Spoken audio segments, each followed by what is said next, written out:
Hello friends and welcome back. So in this video I'll be continuing the remaining chapter that was left.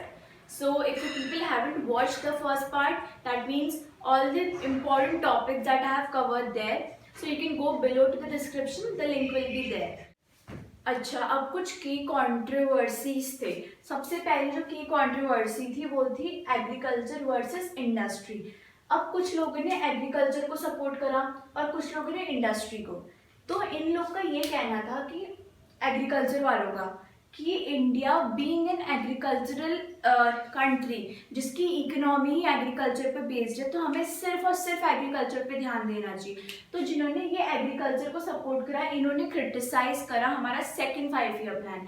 Second 5 year plan जो कि हुआ था 56 से 61 के बीच में, उसमें रैपिड इंडस्ट्रियलाइजेशन का कॉन्सेप्ट डाला गया था लीडर्स के द्वारा। इन्होंने ये करा था कि जो ये सेकंड 5 ईयर प्लान है उसने टोटली निग्लेक्ट करा एग्रीकल्चर को, जबकि ऐसा नहीं होना चाहिए था। इनका मानना था जो एग्रीकल्चर को सपोर्ट कर रहे थे। वेयर एज जो इंडस्ट्री वाले थे उनका ये कहना था कि इंडिया में ऑलरेडी एग्रीकल्चर प्रॉस्पर कर रहा है। इंडिया में जो चीज़ नहीं है, जो चीज़ की कमी है, जो चीज़ लैक कर रही है और होनी चाहिए, वो है इंडस्ट्री। इंडस्ट्री होना बहुत ज़रूरी है, ऐसा लीडर्स का मानना था जो इंडस्ट्री को सपोर्ट कर रहे थे।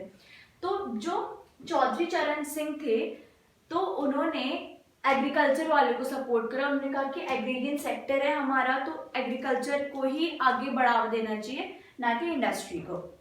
ये पहली की कंट्रोवर्सी थी। सेकंड थी पब्लिक वर्सेस प्राइवेट। अब इसमें बहुत बहस हुई थी हमारी कंट्री में जब इंडिया इंडिपेंडेंट हुआ था।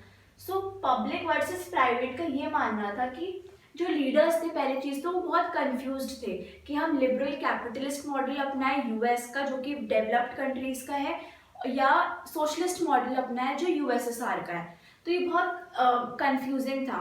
तो देखा जाए तो प्राइवेट में आया आपका कैपिटलिस्ट मॉडल एंड पब्लिक हो गया आपका socialist model. Public means state जहाँ पे आपका हर एक चीज़ कंट्रोल करेगा, एंड प्राइवेट जिसमें इंडिविजुअल के हाथ में ही सब कुछ है। अब लीडर्स ने ये सोचा कि ना हम प्राइवेट में जाते हैं ना हम पब्लिक में जाते हैं, हम एक मिक्स्ड इकोनॉमी अपनाते हैं जिसमें एलिमेंट्स दोनों के होंगे, पब्लिक के भी होंगे प्राइवेट के भी होंगे। तो इन्होंने अपनाई मिक्स्ड इकोनॉमी। तो इसमें इन लीडर्स को ऐसा लगा कि हमारा बेनिफिट है, हम एक को नहीं अपनाते, हम दोनों को अपनाते हैं, मिक्स्ड इकोनॉमी का नाम दिया गया। अगर कोई कहे तो हम बोलेंगे India is a mixed economy. India ना कि सोशलिस्ट मॉडल है, कैपिटलिस्ट मॉडल भी नहीं है, इट्स अ मिक्स्ड इकोनॉमी।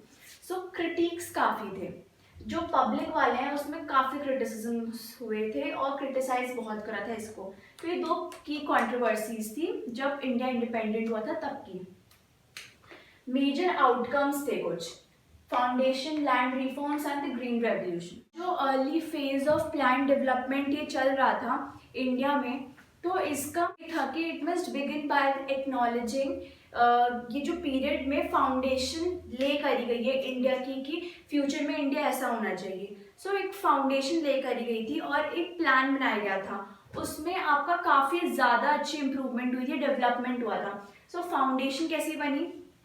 कुछ डैम्स बने, like Bhakra Nangal dam, Hirakud dam. कुछ हमारे हैवी इंडस्ट्रीज बने, steel industry, oil refinery and all. तो इन सब में काफ़ी अच्छा इंडिया चल रहा था, फाउंडेशन काफ़ी अच्छी बन गई थी इंडिया की। सेकेंड था लैंड रिफॉर्म्स।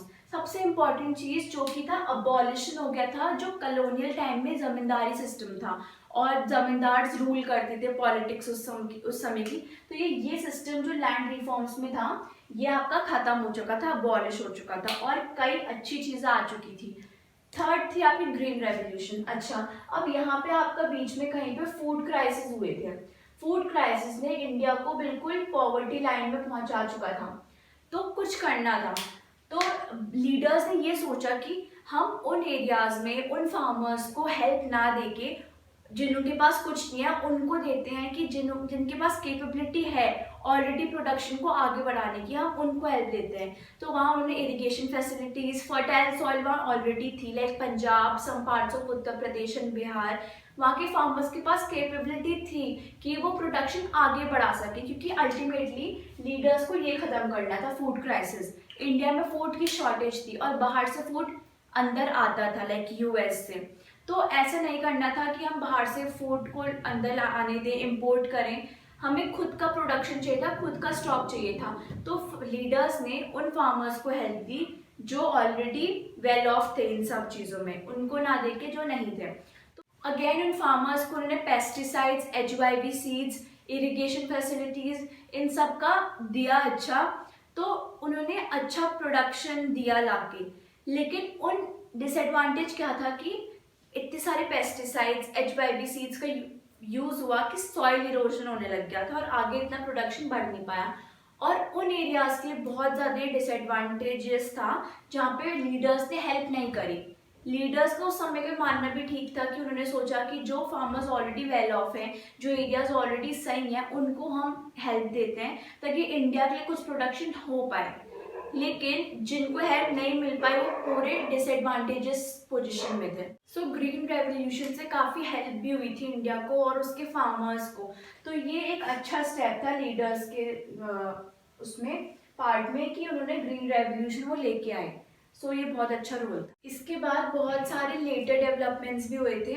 1960s इंडिया के लिए बहुत ही ज़्यादा अजीब ईयर्स थे 1960s के बाद, क्योंकि पहली चीज़ तो 2 बार हमने वॉर लड़ ली थी। बीच में 1964 में नेहरू जी की डेथ हो चुकी थी, इस वजह से इंडियंस बहुत ज़्यादा डिस्टर्ब हो चुके थे।